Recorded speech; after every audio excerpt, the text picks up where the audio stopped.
And I was able to create something even depressed and hear something happy come of it, because then I knew it was inside of me. And that's what I want people to know. That is Chromatica. That is my perspective.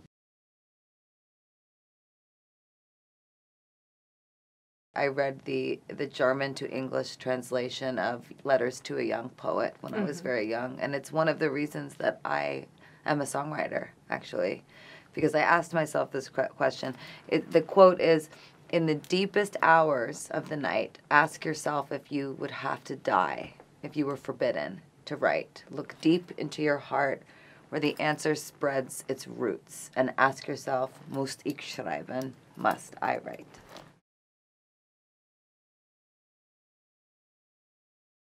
It's not even not to die. It's just it's that I have to. It's my life force, and when I don't use it, I can. It's almost like if we all had a light within us that we could see that was constantly pulsing. You know, I think that when I'm not writing, you would see it sort of not pulses as brightly, but when I am writing and I am singing and I am performing, my life force grows and my light and my beam just shines all around me. And this album really healed me. Writing Chromatica, the album, it really healed me in so many ways. This record's about dancing through pain.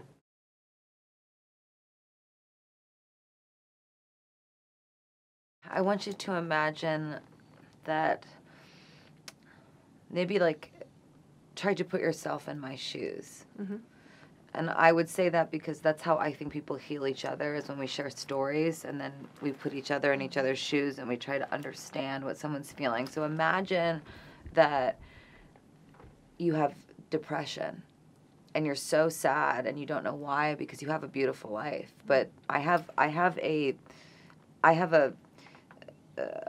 biological, physiological, chemical imbalance in my body that makes me depressed, that I have to take medicine for. And I imagine that you, no matter what anyone says, are unable to feel truly happy. But you have a skill, or you have a talent. And even with that skill and that gift and that talent, you're not sure if you're good enough.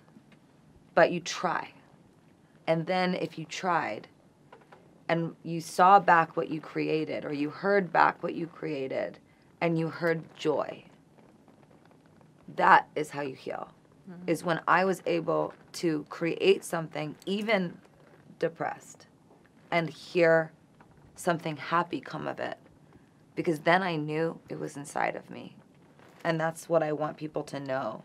That is Chromatica. That is my perspective. That is how we heal through music, and that is also how we heal through whatever we have to offer. Is how can I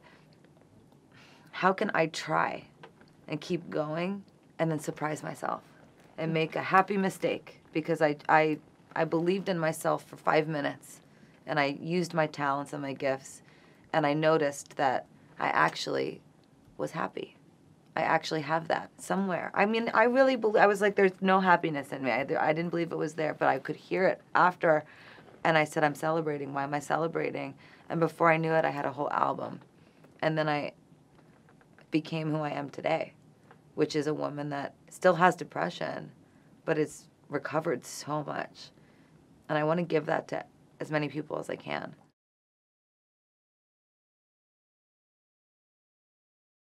You know, I think in many ways my career was like all a revolution against constructs around females and all the things that men wanted me to do.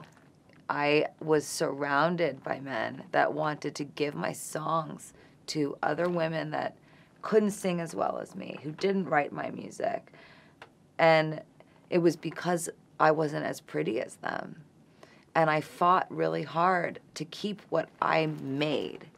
And the only reason I got to keep it, really, is because I made it. And so I was the boss of my own music. And then when it came time to put fashion or beauty or put style and create art with everything that I did, I was always subversive. I always tried to go against the grain of what it was to look like a, pretty girl or a beautiful woman, because I would not want to sell that to anyone. And even though I have celebrated my body before in my outfits, or I've in the Stupid Love video, I'm dancing and I'm strong and I'm in these like these leotard punk outfits and performing.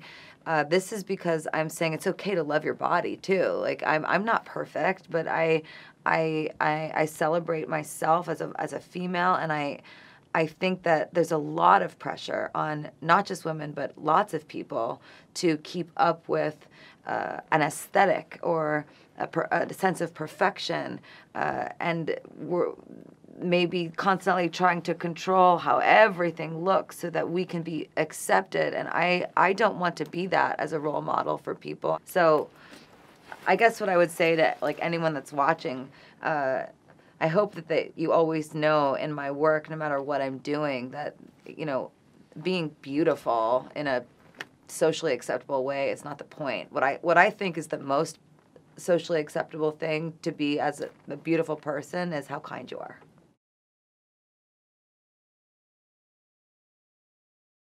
Chromatic is the space in my head where I've decided my way to see the world, my way to love, my way to be kind.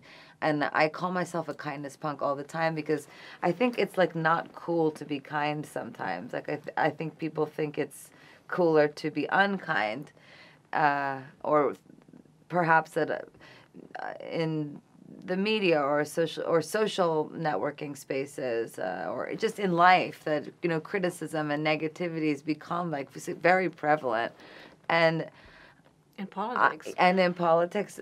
Very much so. And I wanted to show this in the video, and you see people fighting, and you see me come in, and I kind of like I'm kind, but I'm also like mama coming in, going, nope, no fighting here.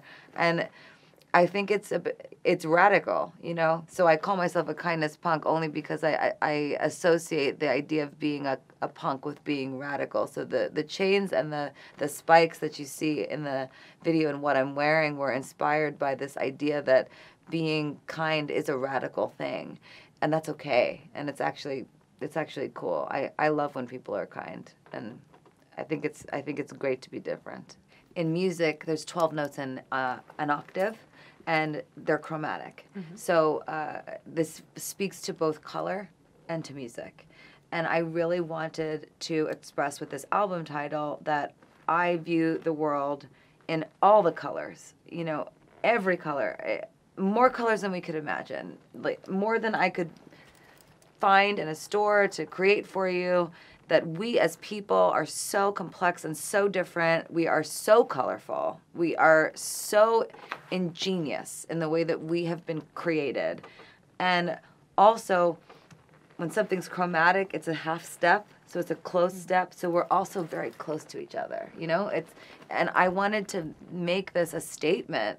How do I ground people in an idea that I have, that we're also completely different, but also we're so close to each other, because being different, I think, implies that we should be separate, but it doesn't. I want to use all the mediums that I have at my disposal to spread kindness. I have such a tremendous understanding of my position in the world. I'm very self-aware of my life. I know that I'm famous. I know some people know who I am, and if you do know who I am, I want, on my tombstone for it to say, she was kind, she was brave, and she wanted you to be kind and for you to be brave. Like, these are the things I want to be remembered for. I don't need to be remembered as the best. I don't want to be remembered as the queen. I don't need to be remembered as the greatest artist of all time. I want to really, I love the world. Mm-hmm. I really love the world, and when I came down into the studio to write, I didn't just think about my own pain when I was writing these songs. I thought about how I could inform the world through my experiences and help them. How can I help someone else? How can I make an album that if someone's having a bad day, they turn it on and they just start dancing? How can I do that? And I worked on it and worked on it and worked on it, and everyone that I worked with had the same vision, and that's Chromatica.